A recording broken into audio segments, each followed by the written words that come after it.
Omar Abdullah versus the LG of Jammu and Kashmir, high drama that's taking place in Srinagar. A row over Martyrs Day in Jammu and Kashmir, with Omar there defying restriction, scaling the walls in order to offer prayers. Yes, we are talking about a dramatic move as far as the Chief Minister is concerned. He drove to the Martyrs Graveyard this morning, resisted police's attempts to stop him and other National Conference leaders from visiting the memorial, scaled a wall and then paid tributes to the Kashmiri protesters shot dead by Maharaja Singh Dogra's forces on the 13th of July 1931. The Chief Minister's surprise feat comes a day after he and top Jammu and Kashmir leaders were barred from visiting the Martyrs Graveyard.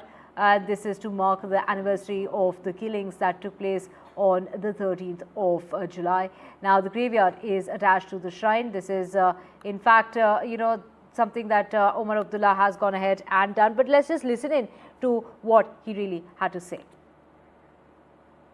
We'll just have Omar Abdullah's soundbite play out just in a bit. Let's just also get in my colleague Nazir, who's joining us to get us the very latest on this breaking news. This is a wake that was blocked and Omar takes a walk, literally, so to speak. So this is a very dramatic move. Jammu and Kashmir Chief Minister Omar Abdullah driving to the Martyrs Graveyard this morning, resisted police's attempts in order to stop him, and he literally scaled that wall. And Nazir with us. Nazir, take us through the details. Well, these are really bizarre visuals which we see. An elected chief minister, he is being stopped and then he is scaling the wall of the graveyard. Before that, Omar Abdullah also, released a video where he's being seen being pushed by the police cops when he was resisting police. And finally, he reached the Martyrs Graveyard. And perhaps it would have just passed off as a non-event if it would have happened without these restrictions, without all this drama. 13th July is the Martyrs Day, which is being observed for last more than 90 years. It is in memory of those 22 people who were killed during Maharaja's rule under British Raj in 1931. Since then, these people were seen as martyrs of democracy because it was after this massacre of people, Maharaja and the British government was forced to hold first assembly elections in Jammu and Kashmir in 1934. Since then, they have become actually, some people, inspiration for the people to fight against injustices, fight for their dignity and fight for the democracy. We have seen many people say those who have been who fought terror and the oppression in the last 30 years. It is a continuation of the sacrifice of 1931 martyrs. Now, since 2020, we have seen government has actually deleted this day from the official holidays list. But the political parties say these are our heroes and we will pay homage to them on July 30th. But yesterday, there were restrictions in Srinagar. Political leaders, including the ministers, were put under house arrest.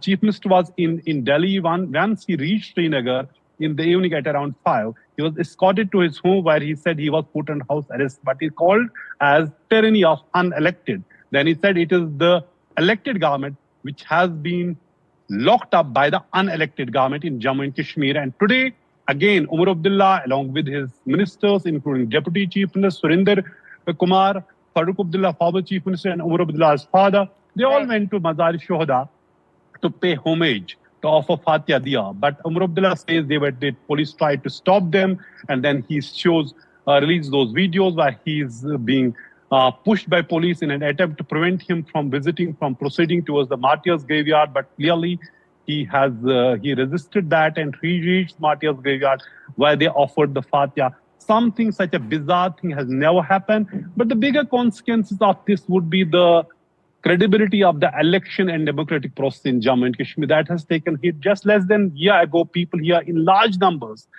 voted not just to elect a government, but voted against terror, violence, separatism, and said they repose faith in democracy.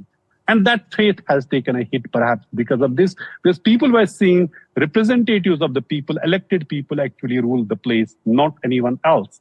But the way things have played out since yesterday and particularly this morning, where Chief Minister is being pushed and he is being stopped, police have not issued so far their statement, their side of the version. Yesterday, J&K's Lieutenant Governor spoke to NDTV. He said he will find out what exactly has happened, why Chief Minister has been put under house detention. He said there may be the previous practice which may have been followed, but he didn't give the clear answer. But yesterday we saw most of the ministers, they were under house detention, legislators, opposition leaders as well. So this is something which is really bizarre. Last thing anybody wanted to see this thing, this new normal in Jammu and Kashmir, as we see these visuals being played, Chief Minister being pushed, and then he is forced to scale the wall of the graveyard to offer prayers. Right, and it is in fact Omar Abdullah who's gone on to say that we're not slaves to anyone, and if we are slaves, then we are the slaves of the people. They say it's a free country. That is the point that he's making, scaling those walls like you mentioned, dramatic visuals there. He's gone on to say they try to stop us, tear our flags, but their attempts fail. Thank you so much, Nazir, for getting us the very latest.